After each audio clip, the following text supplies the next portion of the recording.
Polar molecule होते हैं, non polar molecule में कोई intermolecular force of attraction ideally नहीं होना चाहिए था, because they don't have any separation of charge, so they cannot interact through dipole dipole interaction. They don't have any positive or negative charge, they are not ions, so they cannot form ion dipole interaction. And since the interaction is only between non-polar molecules, they cannot even have dipole induced dipole interaction. So what kind of interactions are present between this molecule which keep this molecule in liquid state? बच्चों liquid state में है, that means what, they have some intermolecular force of attractions, right? है कि नहीं? Because we know solid में the intermolecular force of attractions are very high, whereas in case of liquid it is moderate. In case of gases it is negligible. तो अगर molecule non polar है और कोई interaction नहीं होता, तो इनको कौन से स्टेट में होना चाहिए था बताओ?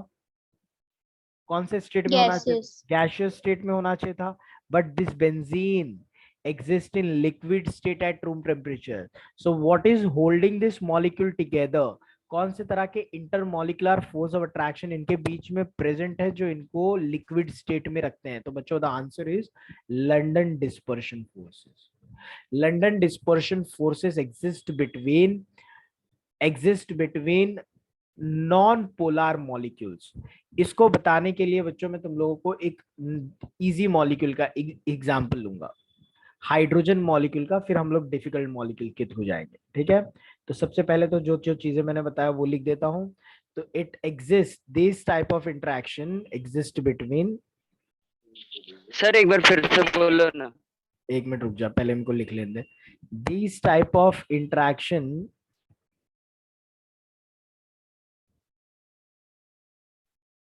exist between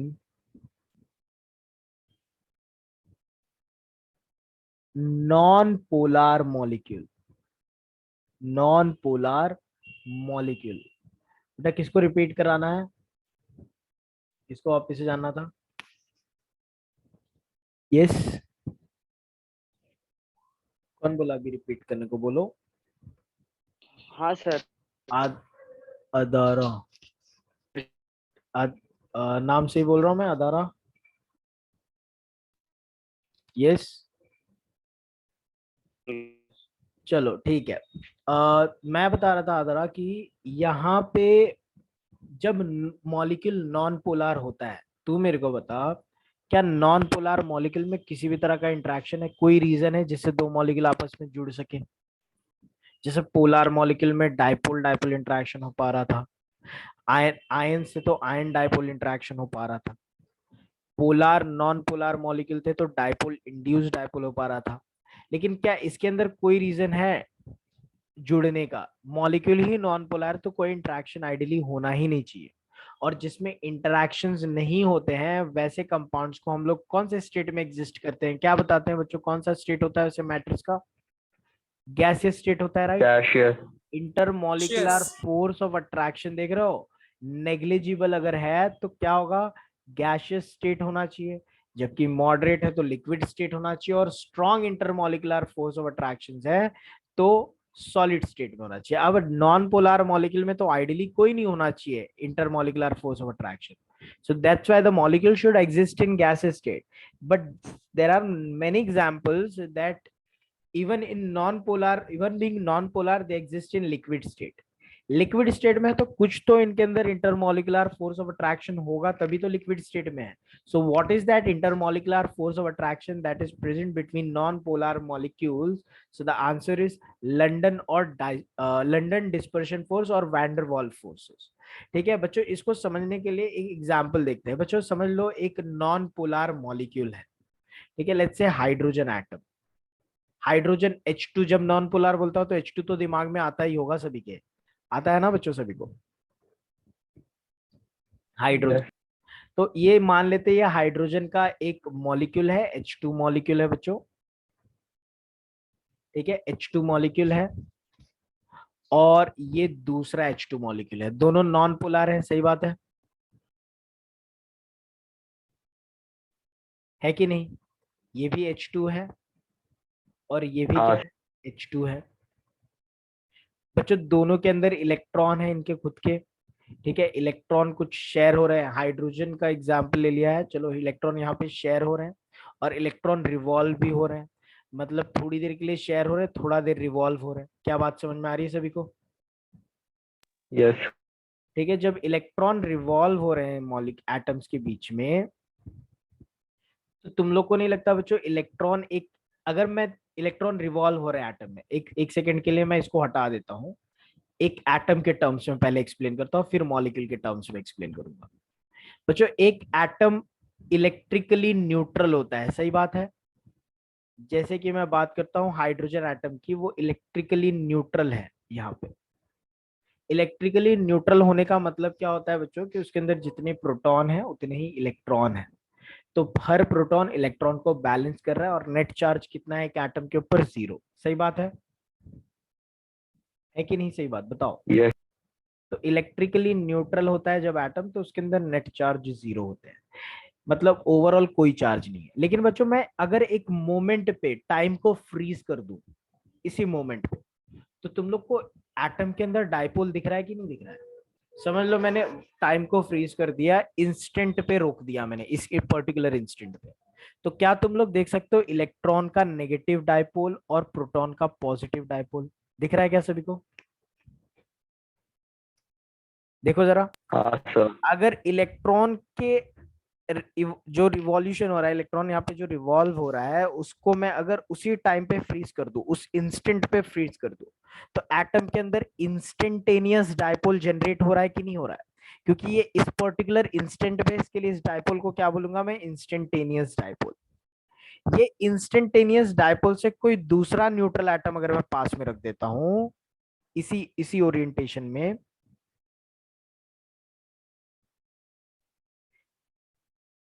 तो ये इलेक्ट्रॉन क्या इसके प्रोटॉन को अट्रैक्ट नहीं करेगा बच्चों? बताओ। हाँ सर। करेगा इस पर्टिकुलर इंस्टेंट पे, तो ओवरऑल देखोगे तो नहीं हो रहा है भाई। ओवरऑल इलेक्ट्रॉन जो है एक दूसरे के डाइपोल को कैंसिल कर रहे हैं रिवॉल्व होने की वजह से, लेकिन एक पर्टिकुलर इंस्टेंट पे अगर मैं स्मॉल टाइम फ्रेम पे रोक दूं, स्मॉल टाइम के लिए फ्रीज कर दूं मॉलिक्यूल को, तो तुम लोग देखोगे कि मॉलिक्यूल में भी इंस्टेंटेनियस डाइपोल जनरेट हो रहा है। विद इन एन एटम एक इंस्टेंटेनियस डाइपोल जनरेट हो रहा है, एक ही एटम के अंदर इंस्टेंटेनियस डाइपोल जनरेट हो रहा है एक पर्टिकुलर टाइम इंस्टेंट पे। और ये इंस्टेंटेनियस डायपोल में तुम्हारा इलेक्ट्रॉन जो है पार्शियल नेगेटिव सेंटर का काम कर रहा है, और प्रोटॉन जो है partial positive, nucleus partial positive और इलेक्ट्रॉन पार्शियल नेगेटिव। ठीक है, नेगेटिव पॉजिटिव पॉइंट चार्जेस जैसा बिहेव कर रहा है। तो ये नेगेटिव और पॉजिटिव के बीच में जो इंटरेक्शन हो रहा है एट अ पर्टिकुलर इंस्टेंट, इसी फोर्स ऑफ अट्रैक्शन को हम लोग वैंडर वॉल या फिर लंदन डिस्पर्शन फोर्स बोलते हैं। क्या समझ में आ गई बात? या फिर तुम लोग क्या बोल सकते हो? London dispersion force. तो लंदन डिस्पर्शन फोर्स कैसे आता है बच्चों? Due to instantaneous dipole moment generate होता है। क्या बात समझ में आ रही है सभी को? एक पर्टिकुलर इंस्टेंट पे जनरेट होता है, थोड़ी देर के लिए जनरेट होता है, और थोड़ी देर बाद वापस से डिसअपियर हो जाता है, फिर थोड़ी देर जनरेट होगा, थोड़ी देर डिसअपियर हो जाएगा। London dispersion force. क्या बात समझ में आ रही है सभी को? देख लो जरा, लंदन डिस्पर्शन फोर्स। सर ये इंस्टेंटेनियस डाइपोल फिर से रिपीट करो ना सर। हाँ मैं बताता हूँ क्या होता है बेटा, कि जब भी तुम एटम को देखते हो, एक न्यूट्रल एटम जो होता है हमेशा न्यूट्रल होते हैं, सही बात है ना? जनरली एक स्टेबल एटम यस हमेशा सर। न्यूट्रल होता है। तो न्यूट्रल इसलिए क्योंकि जितना उसमें प्रोटॉन है उतना उसमें इलेक्ट्रॉन भी है, और इलेक्ट्रॉन कंटिन्यूसली जब घूमता है, जैसे ये इलेक्ट्रॉन है इधर पे अगर जनरेट हो रहा है, तो एक डायपोल है, लेकिन इधर पे थोड़ी देर के बाद आएगा जो वापस एक डायपोल है, तो दोनों डायपोल डायपोल एक दूसरे को कैंसिल कर देंगे, क्योंकि ऑपोजिट डायरेक्शन में है कि नहीं? और ये इलेक्ट्रॉन यहाँ पे है और ये इलेक्ट्रॉन यहाँ पे है, तो कैंसिल कर देंगे। ठीक है, एक ही इलेक्ट्रॉन जब अलग अलग पोजीशन पे जाता है तो अपना प्रीवियस डायपोल को कैंसिल कर देता है। जैसे यहाँ पे इलेक्ट्रॉन था तो एक डायपोल था, लेकिन जब वही इलेक्ट्रॉन यहाँ पे आएगा तो जो डायपोल जनरेट हुआ था वो उसका ही कैंसिल कर देगा उतने से। तो नेट डायपोल कितना होगा इसके अंदर, बताओ जरा? नेट डायपोल कुछ होगा क्या इसके अंदर? 0। नहीं 0 जीरो। होगा। लेकिन नहीं अगर सर नहीं होगा। लेकिन मैं एक टाइम के लिए अगर मॉलिक्यूल को रोक दूं, एटम को फ्रीज करा दूं, at a given instant of time, मैं अगर एटम को फ्रीज कर दूं तो उसका इलेक्ट्रॉनिक डिस्ट्रीब्यूशन इस तरह से है कि एक नेगेटिव सेंटर जनरेट जैसा लग रहा है और ये जो सेंटर है वो पॉजिटिव सेंटर जैसा जनरेट हो रहा है। और ऐसे दो एटम को मैं पास करूं तो ये नेगेटिव सेंटर उस पॉजिटिव सेंटर को इंटरेक्ट कर सकता है कि नहीं, बताओ जरा। हाँ सर। तो बच्चों अगर तुम लोग एक एटम को इंस्टेंट पे नहीं देखते हो, ऐसे ही रिवॉल्व होते हुए देखो तो तुम लोग को लगेगा इलेक्ट्रॉन हर जगह पे सिमेट्रिकल है, लेकिन एक पर्टिकुलर टाइम पे रोक दोगे तो इलेक्ट्रॉनिक डिस्ट्रीब्यूशन असिमेट्रिकल हो जाता है। एक रीजन हाई इलेक्ट्रॉन का जोन बन जाता है और एक रीजन लो इलेक्ट्रॉन का जोन बन जाता है। जो हाई इलेक्ट्रॉन का जोन है वो नेगेटिव चार्ज अपीयर करेगा, नेगेटिवली चार्ज अपीयर करेगा और मोमेंटरी डायपोल जनरेट हो जाएगा इसके अंदर। ये मोमेंटरी डायपोल जो जनरेट हो रहा है वो असिमेट्रिकल इलेक्ट्रॉन डिस्ट्रीब्यूशन के वजह से जनरेट हो रहा है।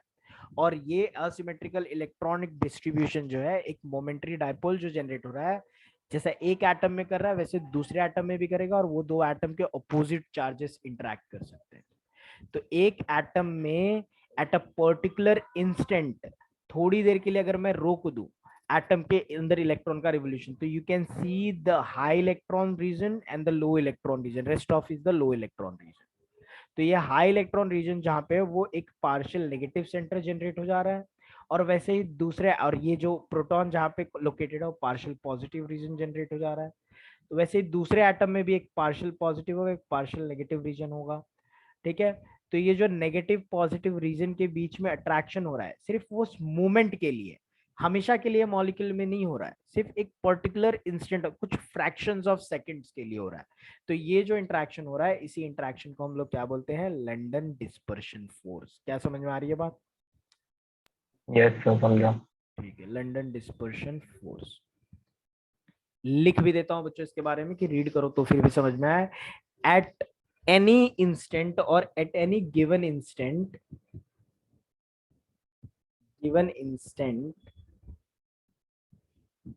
of time,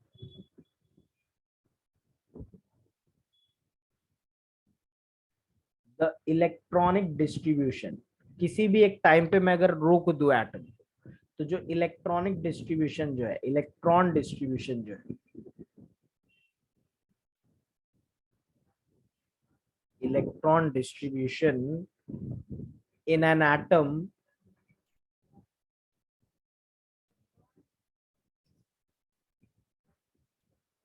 becomes asymmetrical। ठीक है, असिमेट्रिकल रहता है उसके अंदर, असिमेट्रिकल बन जाता है। ठीक है। And a short lived dipole is form, a short lived dipole is form, थोड़ी देर के लिए एक डायपोल जनरेट हो जाता है। शॉर्ट लिव्ड डायपोल जनरेट हो जाता है। दिस मोमेंटरी डायपोल, ये जो कुछ मोमेंट के लिए, कुछ पल के लिए बच्चों ये डायपोल जो जनरेट हुआ है, momentary dipole on one atom can affect the electronic distribution। दूसरे एटम पे भी पोलैरिटी इंड्यूस करवा सकता है बच्चों, दूसरे एटम को भी अपने जैसे करवा देता है ये इलेक्ट्रॉनिक डिस्ट्रीब्यूशन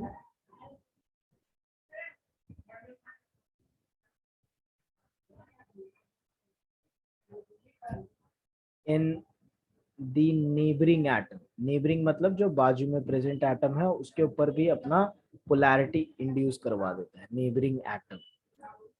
ठीक है। एंड इंड्यूसेस, तो ये दोनों यस, सर, ये दोनों नॉन पोलर मॉलिक्यूल्स की बिटवीन में होता है ना? नॉन पोलर मॉलिक्यूल्स के एटम्स के बीच में हो रहा है ये। ठीक है, momentary dipole, this induces momentary dipoles in them, as a result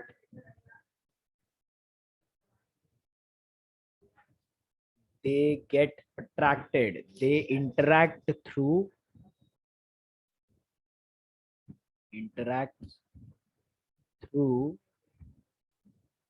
weak attractive force which is called as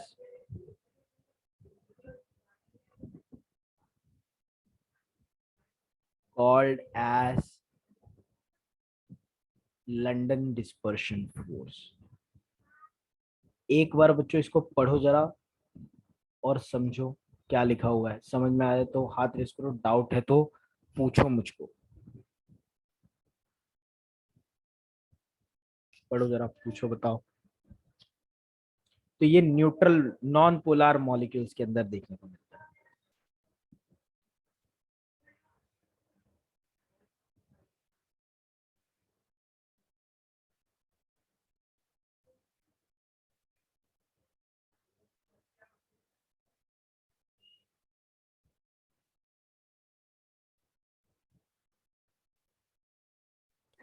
sir dipole short time के लिए होता है ना? शॉर्ट लिव्ड होता है, बहुत थोड़ी देर के लिए होता है, कुछ फ्रैक्शंस ऑफ सेकंड के लिए होता है।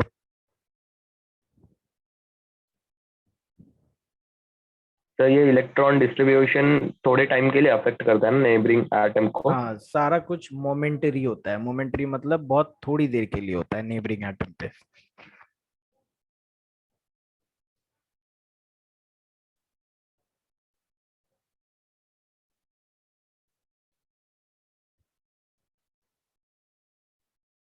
क्लियर हो गई बात बच्चों? तो ये वीक, सबसे weakest among all type of interactions है बच्चों। ठीक है, सारे में, सारे इंटरेक्शंस में सबसे वीक टाइप का इंटरेक्शन यही होता है।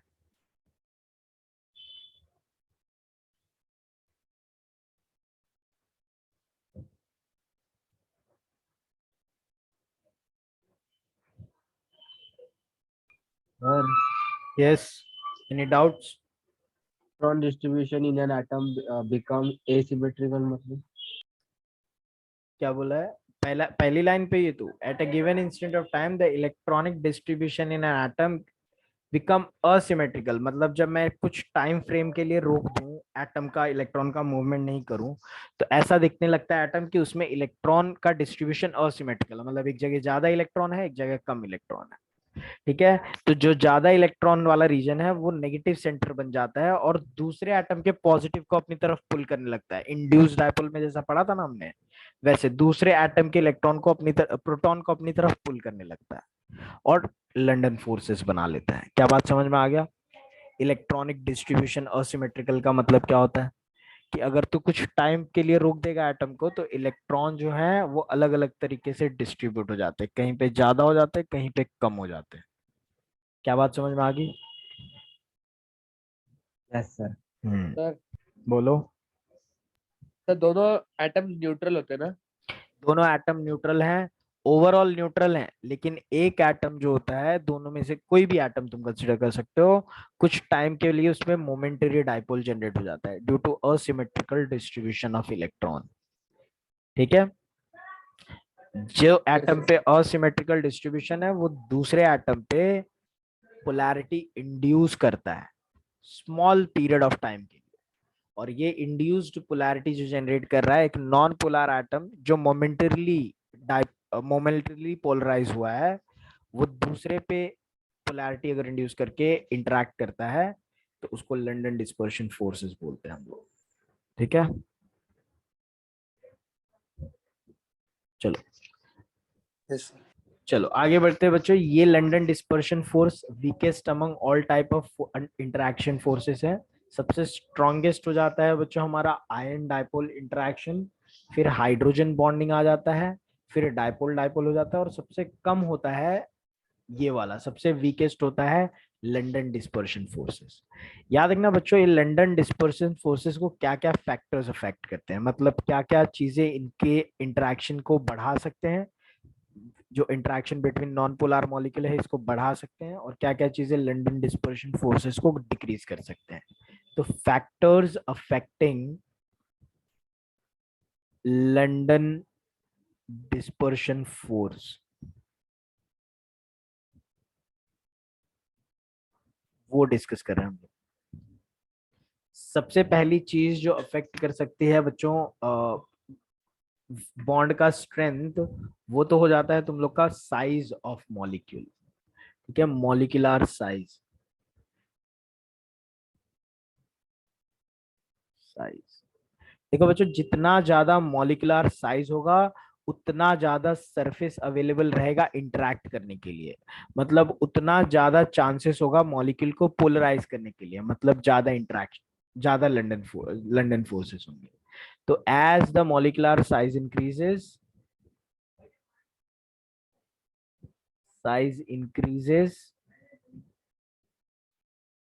the surface area available for interaction increases, available for interaction increases,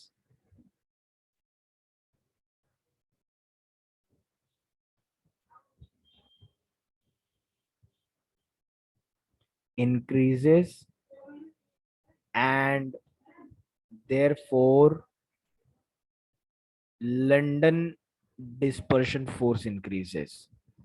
The strength of London force dispersion force increases. The strength of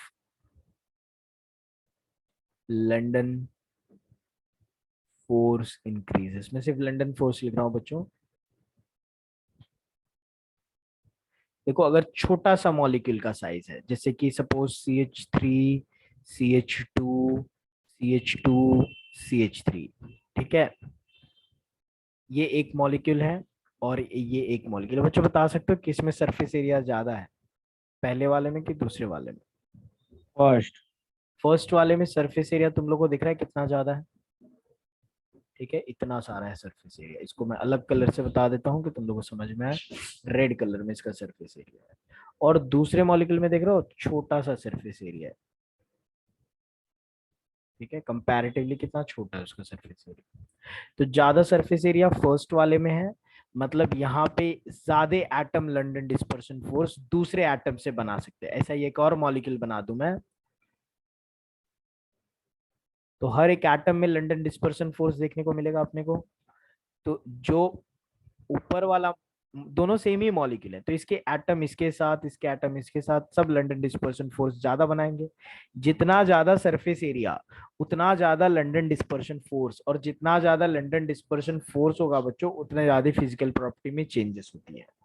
छोटा एरिया इधर पे किधर पे से इंटरेक्शन होगा, इधर पे इस साइड पे इधर इधर सर इधर ईथर का, ईथर में लंदन डिस्पर्शन फोर्स एक्सप्लेन करूं, राइट। ईथर में देखो बच्चों क्या होता है कि ईथर में जनरली मॉलिक्यूल लगभग ना के बराबर पोलर होता है। ईथर के एटम को ओपन करके बताना पड़ेगा ऐसे, ये बता देता हूं ऐसे। ईथर, तो ईथर के मॉलिक्यूल्स अगर देखते हो तुम लोग, एक मिनट, सरफेस और एक और ईथर यहाँ पे ड्रॉ कर देता हूँ, चलेगा? हाँ सर चलेगा। देखो यहाँ पे दो ईथर हैं, ये डाइमिथाइल ईथर कहलाता है बच्चों, डाइमिथाइल ईथर, और ये भी डाइमिथाइल ईथर है। ठीक है, ये जो हाइड्रोजन है, ये हाइड्रोजन एटम जो है वो मोमेंटरी डाइपोल जनरेट करेगा कि नहीं करेगा बताओ, असिमेट्रिक डिस्ट्रीब्यूशन की वजह से? करेगा। ठीक है, हाँ, और ये हाइड्रोजन क्या करेगा, दूसरे हाइड्रोजन को इन्फ्लुएंस करेंगे इसके इलेक्ट्रॉन अपनी तरफ को शिफ्ट करने के लिए, और इस वजह से इलेक्ट्रॉन और इसके बीच में डाइपोल ये हो जाएगा, वैन डर वाल लंदन डिस्पर्शन फोर्स। ये कुछ मोमेंट के लिए होगा, थोड़ी देर के लिए होगा, और थोड़ी देर के बाद चले जाएगा। क्या बात समझ में आ रही है? और ऐसे ईथर का एक ही साइड नहीं होगा बेटा, ये यहाँ पे भी, यहाँ पे भी, यहाँ पे भी, यहाँ पे भी, जितने एटम के पास में दूसरे एटम्स आएंगे सबके बीच में ऐसे इंटरेक्शन होते चल जाएगा। समझ में आ रही है बात? समझ में आ रही है? चलो, तो ऐसे लंदन डिस्पर्शन फोर्स के थ्रू, इंडिविजुअल एटम के थ्रू लंदन डिस्पर्शन फोर्स होगा और एटम्स आपस में जुड़ेंगे। अबे लंदन डिस्पर्शन फोर्स का स्ट्रेंथ तुम लोग बढ़ा सकते हो अगर तुम लोग सरफेस एरिया बढ़ा दो तो। मॉलिक्यूल का जैसे जैसे साइज बढ़ेगा उसका सरफेस एरिया बढ़ेगा, और सरफेस एरिया बढ़ेगा तो लंदन डिस्पर्शन फोर्स ज्यादा एक्ट करेंगे, ज्यादा स्ट्रॉन्ग डिस्पर्शन फोर्स होंगे, ज्यादा नंबर ऑफ इंटरेक्शन होने की वजह से। क्या बात समझ में आ गई सभी को? पहला फैक्टर समझ में आ गया सभी को? हाँ सर। चलो, so ether will be in liquid, yes, because of this London dispersion force, ether जो होता है वो लिक्विड स्टेट में एग्जिस्ट करने लगता है। ठीक है, जबकि दूसरी मैं बात करूं, दूसरे फैक्टर की बात करते हैं बच्चों, मॉलिक्यूलर मास पे भी लंदन डिस्पर्शन फोर्स डिपेंड करता है। मॉलिक्यूलर मास पे। मॉलिक्यूलर मास क्यों बढ़ता है बच्चों? नंबर ऑफ एटम्स बढ़ने पे, है कि नहीं? किसी भी कंपाउंड का मॉलिक्यूलर वेट कभी बढ़ेगा? जब उसमें नंबर ऑफ एटम्स बढ़ेंगे तभी तो मॉलिक्यूलर मास बढ़ेगा ना, है कि नहीं? यस जैसे सर। जैसे कि मैं अल्केन्स की बात करूं, अल्केन में सबसे स्मॉलेस्ट अल्केन कौन सा है बताओ जरा? मीथेन। मीथेन है। मेरे को थोड़ा हैवी अल्केन चाहिए, तो क्या करना पड़ेगा मुझको बताओ? ऐड करना। कार्बन बढ़ाना पड़ेगा। देखो जब मैं इधर पे था तो मेरा मॉलिक्यूलर मास 16 था, जब मैं मॉलिक्यूलर मास बढ़ा रहा हूँ तो नंबर ऑफ एटम्स बढ़ गए कि नहीं बढ़ गए? Yes sir. हाँ नंबर ऑफ एटम्स बढ़ेंगे तो बच्चों इंटरैक्शन भी तो ज्यादा होगा ना, मोमेंटरी डाइपोल भी तो ज्यादा बनेगा। एटम्स में मोमेंटरी डाइपोल बनता है ना, तो जब तुम लोग नंबर ऑफ एटम्स बढ़ाते हो तो ज्यादा मोमेंटरी डाइपोल ज्यादा एटम्स की वजह से बढ़ जाएगा, और इस वजह से ज्यादा इंटरेक्शन हो पाएगा। तो यहाँ पे लिख देता हूं मैं, as the molecular mass increases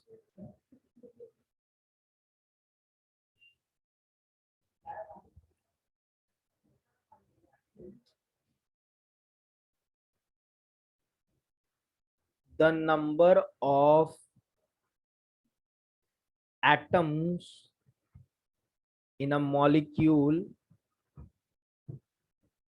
increases, so more momentary dipoles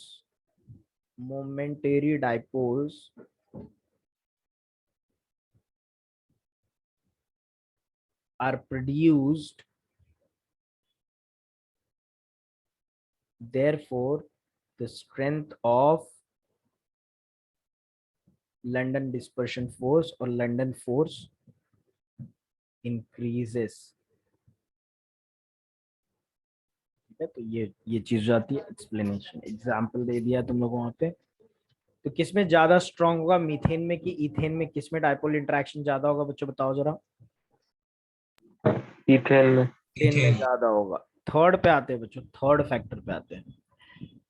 number of electrons के ऊपर भी डिपेंड करता है, तुम्हारे एटम्स में कितने इलेक्ट्रॉन है, कितने इलेक्ट्रॉन एटम्स या फिर मॉलिक्यूल में प्रेजेंट है, उस पर भी डिपेंड करता है नंबर ऑफ इलेक्ट्रॉन्स। बच्चों ज्यादा इलेक्ट्रॉन अगर प्रेजेंट होगी तो ज्यादा स्ट्रॉन्ग डाइपोल जनरेट होगा ना मोमेंट पे, एट अ पर्टिकुलर मोमेंट, है कि नहीं? अगर मेरे एटम में एक ही इलेक्ट्रॉन एक जगह पे जमा हो रहा है तो डाइपोल जनरेट हो रहा है यहाँ पे, लेकिन अगर एक पर्टिकुलर इंस्टेंट पे दो इलेक्ट्रॉन जमा हो रहे हैं तो स्ट्रॉन्ग डाइपोल जनरेट हो रहा है कि नहीं? तो यहाँ पे हाँ ज्यादा स्ट्रॉन्ग डाइपोल है, स्ट्रेंथ यहाँ पे ज्यादा है, डाइपोल जो मोमेंटरी डाइपोल जनरेट हो रहा है वो सेकेंड वाले केस में ज्यादा डेवलप हो रहा है फर्स्ट वाले के कंपैरिजन में।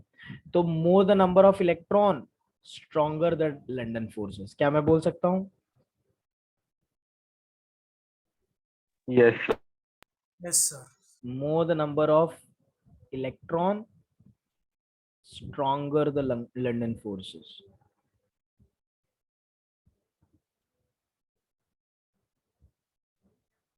ठीक है, तो ये चीज आती है।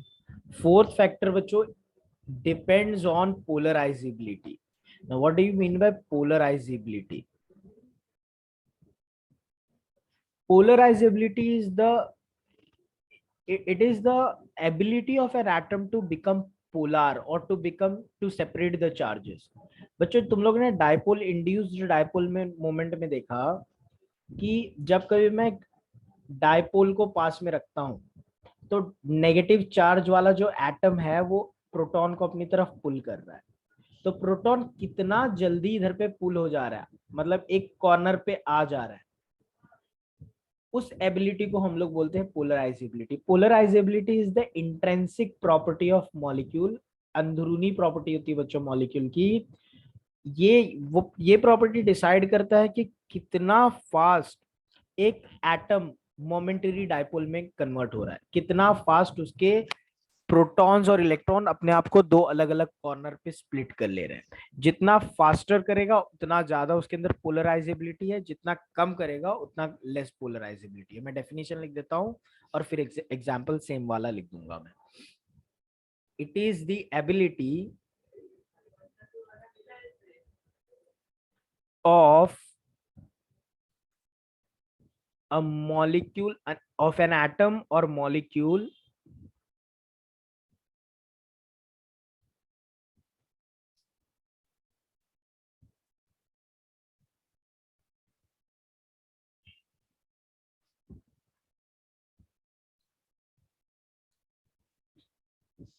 to form momentary dipole.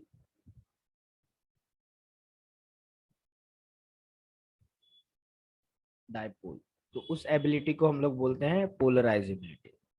जैसे कि एग्जांपल मैं देता हूं, जैसे बच्चों एक एटम है हमारे पास, एक कोई भी पोलर मॉलिक्यूल ले लो, चाहे तुम लोग लंदन फोर्स की बात करो तो लंदन फोर्स की ही बात करते हैं। जैसे ये मॉलिक्यूल है बच्चों, इस पे यहाँ पे डेल्टा नेगेटिव चार्ज है, डेल्टा यहाँ पे इस पे मोमेंटरी डायपोल है, अभी डायपोल एग्जिस्ट कर रहा है इसके। अब ये जब दूसरे एटम को डायपोल इंड्यूस करने जा रहा है, तो how faster this other atom gets polarize, इस पे भी डिपेंड करता है लंदन फोर्स। बच्चों अगर ये दूसरा एटम जो है, एटम 1 था, ये एटम 2 है, ये एटम 2 का अगर इलेक्ट्रॉन चार्ज का सेपरेशन ज्यादा फास्टर होगा तो मतलब लंदन फोर्स स्ट्रांग बनेंगे, है कि नहीं? अगर स्लो हो रहा है तो बताओ लंदन फोर्स प्रोड्यूस हो पाएगा क्या बच्चों, बन पाएगा कि नहीं? क्या जब अगर चार्ज का सेपरेशन कम हो रहा है तो अगर ये पॉजिटिव चार्ज थोड़ा सा जल्दी शिफ्ट हो रहा है इस कॉर्नर में, मतलब वो पोलर डायपोल इंटरेक्शन जल्दी बना लेगा और स्ट्रांग बना लेगा। लेकिन अगर दूसरा एटम कोई है जो आसानी से इलेक्ट्रॉन नहीं दे रहा है, आसानी से प्रोटॉन को या फिर न्यूक्लियस को शिफ्ट नहीं होने दे रहा है, तो उसमें पोलराइजेबिलिटी की एबिलिटी कम है, और पोलराइजेबिलिटी कम है, इस वजह से जो बॉन्ड बनेगा वो भी वीक बनेगा। क्या बात समझ में आ रही है सभी को? हाँ ठीक है, तो याद रखना, more the polarisability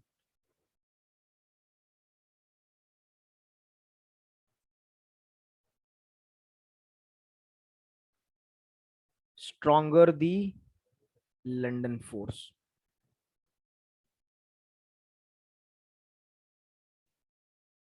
London forces उतने ज्यादा स्ट्रांग होंगी जितनी ज्यादा उसकी पोलराइजेबिलिटी की एबिलिटी होगी। समझ में आ गई बात बच्चों सभी को? तो यहाँ पे हो जाते हैं चार तरह के इंटरैक्शंस खत्म। ये चार फैक्टर हैं जो लंदन फोर्स के स्ट्रेंथ को बढ़ा सकते हैं। ठीक है बच्चों, हमने पिछली क्लास में हाइड्रोजन बॉन्डिंग डिस्कस की थी, याद है सभी को? सभी को याद? Yes sir. हाइड्रोजन बॉन्डिंग एक स्पेशल टाइप का डाइपोल डाइपोल इंटरेक्शन होता है। इसके बारे में थोड़ा सा रिवाइज करेंगे और इसके टाइप्स समझेंगे। हाइड्रोजन बॉन्डिंग को कैसे डिफाइन किया था हमने? It's a special type of dipole dipole interaction in which interactions in which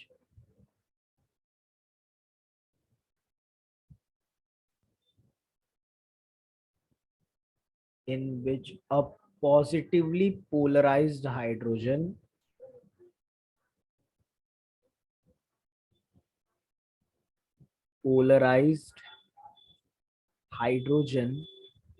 atom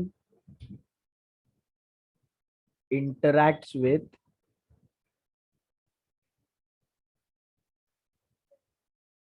a more electronegative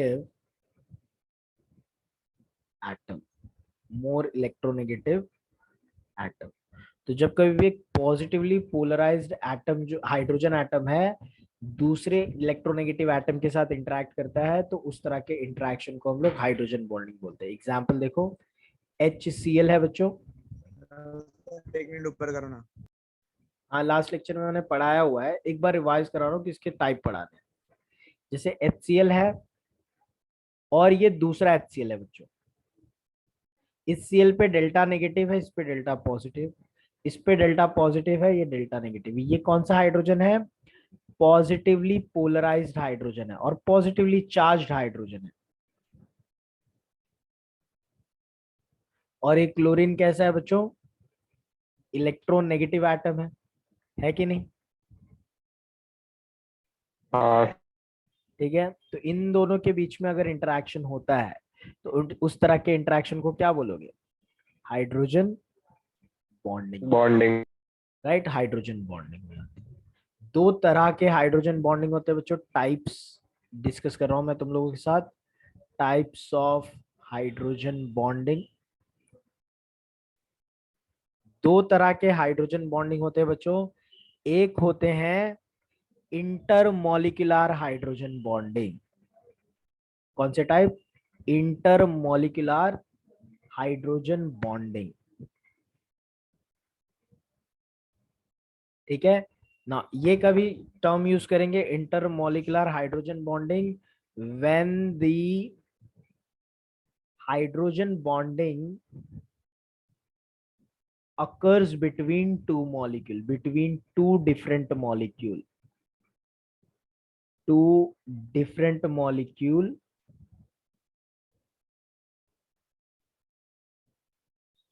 of same or different compound, of same or different compound। एक ही compound के दो अलग अलग मॉलिक्यूल के बीच में अगर हाइड्रोजन बॉन्डिंग हो रही है, या फिर दो अलग अलग कंपाउंड्स के बीच में हाइड्रोजन बॉन्डिंग हो रही है, तो उसको इंटरमॉलिक्यूलर हाइड्रोजन बॉन्डिंग बोलेंगे। एग्जाम्पल ऊपर दिया, दूसरा एग्जाम्पल दे देता हूं बच्चों। जैसे कि सपोज HF ले लो और ये ले लो HF, तो यहाँ पे एक ही कंपाउंड के दो अलग अलग मॉलिक्यूल है कि नहीं? तो इसको कौन सा हाइड्रोजन बॉन्डिंग बोलना सही रहेगा? ये हाइड्रोजन बॉन्डिंग तो है, लेकिन ज्यादा दो डिफरेंट मॉलिक्यूल के बीच में, इसके लिए इसको कौन सा बोलेंगे हम लोग? Hydrogen bonding, intermolecular hydrogen bonding. क्या बात समझ में आ रही है सभी को? और अगर मैं Yes, sir. HF को H2O के साथ बनाता हूं, F डेल्टा नेगेटिव है, H डेल्टा पॉजिटिव है, ये delta positive, delta negative, delta positive. ठीक है, तो ये जो हाइड्रोजन बॉन्ड बन रही है, हाइड्रोजन बॉन्डिंग है कि नहीं बच्चों? ये बताओ जरा। एक positively Yes, sir. Polarized hydrogen electronegative atom के साथ बॉन्ड बना रहा है, मतलब ये हाइड्रोजन बॉन्डिंग तो है, लेकिन क्या दोनों सेम मॉलिक्यूल हैं? No sir. No, no sir. Sir. अलग अलग मॉलिक्यूल हैं। तो बच्चों ये भी इंटरमॉलिक्यूलर हाइड्रोजन बॉन्डिंग ही है, लेकिन दो डिफरेंट मॉलिक्यूल के बीच में। समझ में आ रही है बात?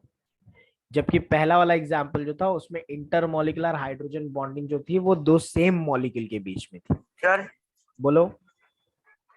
सर हाँ बोलो। सर हम लोग को कैसे मालूम पड़ेगा कि ये इंटर मॉलिक्यूल का ही बॉन्डिंग हो रहा है? वो दो डिफरेंट मॉलिक्यूल बोलते रहो बेटा।